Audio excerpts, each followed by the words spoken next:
What's up, guys? Welcome back to the 9 C's of Reality and Apologetic for God's Kingship. I'm your host, Caleb Callahan, and you have tuned into the Called 101. Okay, the Called 101 starts off with the call of Abraham, and it moves all the way through the Old Testament to the very last chapter of Malachi. Now, you're thinking, God, that's humongous, and it is humongous. That's why we break it down into 4 E's. But before I dive into the 4 E's, I want to give you a little bit more information of why I believe that God called Abraham. You're sitting here and going, okay, wait, God says I show no partiality. He says that I desire for no man to apart from the knowledge of Christ, to perish apart from the knowledge of Christ, right? God made all man in his image, yet now all of a sudden it seems as if he's calling a specific special people and showing partiality, and he's more interested in these people than he is all the other people of the earth. And so that can become very confusing, right? But I want to show you what I think this is in the call of Abraham. So I have a son, right? I have a 10-month-old son, and my son is going to start learning things. And as my son learns things, I can go to my son and I can tell him, this is how you're going to do it, and you're not going to do it any other way, and you're just going to listen to dad and forget trying anything that you want to try. Now, I don't think that is a very profitable way to teach a kid, and the reason is because the kid's probably going to grow up bitter. He's going to probably grow up thinking that if he would have just had a chance to do it his way, it would have worked out better. And so when it comes to Josiah, what I'm going to do is we're going to get in a situation, I'm going to go, I think you ought to do it this way, son. And he's going to go, no, I want to do it this way, dad. And as long as it's not going to be too harmful for him, I'm going to go, okay, go ahead. And I'm going to kind of be there and make sure he doesn't get too hurt, but a little bit of hurt's probably going to be healthy for him, right? And the way he tries it, because he's a 2-year-old and I'm an adult and I know, is not going to be good, right? And he's probably going to scuff his knee, or he's probably going to get hurt a little bit. And then I might let him try it again if he's stubborn, which he's probably going to be because I'm stubborn and my wife's kind of stubborn. And then he might try it a third time if he's like my wife. I'd have probably figured it out after the second time.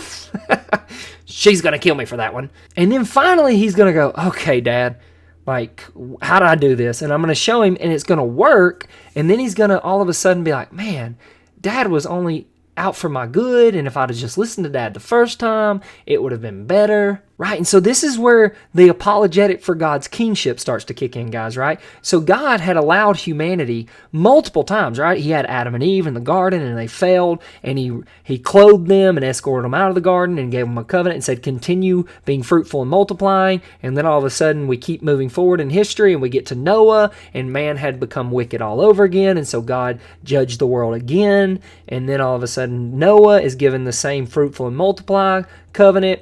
And then we get to Babel, and if you've been following along, this makes sense, right? And all of a sudden, Nimrod and all of those guys, they had become wicked again, and they were saying, no, God, we're going to make a name for ourselves in a city. We're not going to be fruitful and spread out through the earth. And God said, yes, you are. And so he confused the languages, right?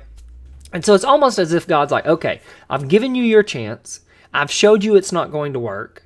Now I'm going to do it my way. And I'm going to call a people by my name, to preserve my name in all the earth. And that people is going to represent me, so that you will be able to identify the one who is coming, the promise that was made in Genesis 3, which we haven't talked about yet, but that the seed of the woman was going to crush the head of the serpent, right? You are going to be able to identify my son when he comes in all the earth, and I'm going to use this people to prepare the way for my son. And so the Israelites are a historical people, right? They're a historical people chosen by God. And that is extremely important. And I want us to look at the call of Abraham, right? So it says, go from your country and your kindred and your father's house to the land that I will show you, and I will make you a great nation, and I will bless you and make your name great. Guys, you're supposed to catch this. What does that make you think of? Think. Part of this class is we need to think. Remember what I talk about when I say echoes? What did they just get done saying at the Tower of Babel? We are going to make a great name for ourselves. And now here God is saying, I am going to bless you and make your name great. Right? You're supposed to catch that. You're not supposed to miss that. Okay? so that you will be a blessing, right? So he is choosing the nation of Israel so that they will be a blessing to all the nations, right? Because why? Because Christ is going to come out of them. Once you get to the Gospels, man, you see that the Israelites had forgotten that they were supposed to be a blessing to the nations.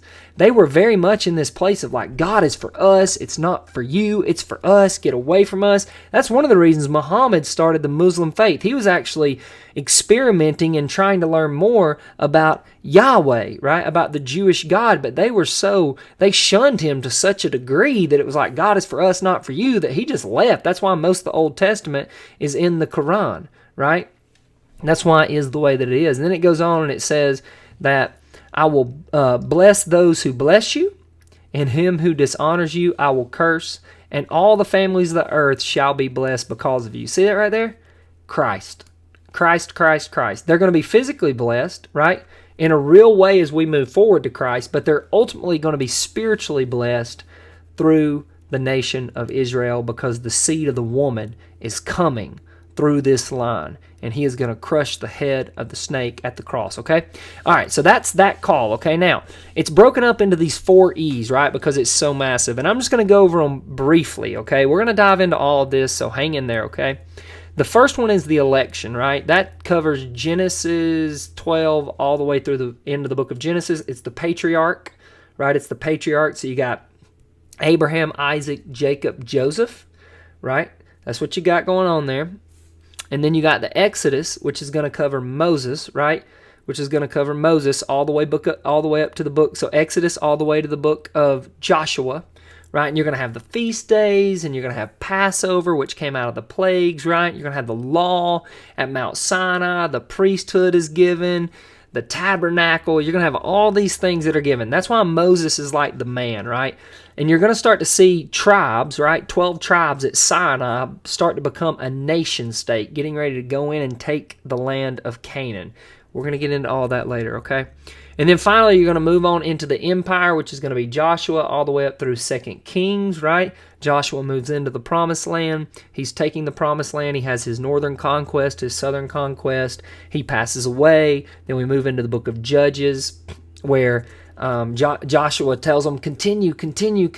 We're not done. Keep taking the land. What do? They don't do that. Instead, they start to adopt the pagan gods of the land of Canaan as God told them not to. And so you start to see this apostasy, and then God judges them with a nation. And then they cry out to the Lord, and he sends a judge, right? Typically a military leader. There's a couple. Deborah was a political leader. But and that just continues to be the cycle in the book of Judges, right? All the way up to the end where it says, in those days, everyone did what was right in their own eyes because there was no king, right? Man, that sounds like America, huh? So really great scripture in the Bible. One of the scriptures that kind of caused me to create this curriculum. And then we move into Samuel, right? And when the nation of Israel starts to want a king, they start to say, we want a king like all the other nations. And Samuel's like, no, God is your king.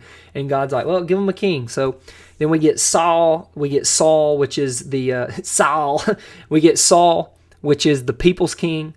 And then we get David, which is chosen by God. And then we get Solomon, which is David's son. And then eventually we have the fall of Israel, and then we have the fall of Judah. And then we get into the exile period, right? And the exile period is going to be Ezra, Nehemiah, 1st and 2nd Chronicles, and then you have Esther, which is going to be a book to those who didn't leave Babylon and return to their homeland. And then we're going to move into a 400 years of silence period before the Christ, okay? And there's some really beautiful stuff there. This is my favorite section. This is my favorite section of the Bible. I am a nerd in this section of the Bible. I love it because there is so much rich, beautiful material that comes out of it. So that's where we are. We're at the end of a 400-year silence, at the end of the Called.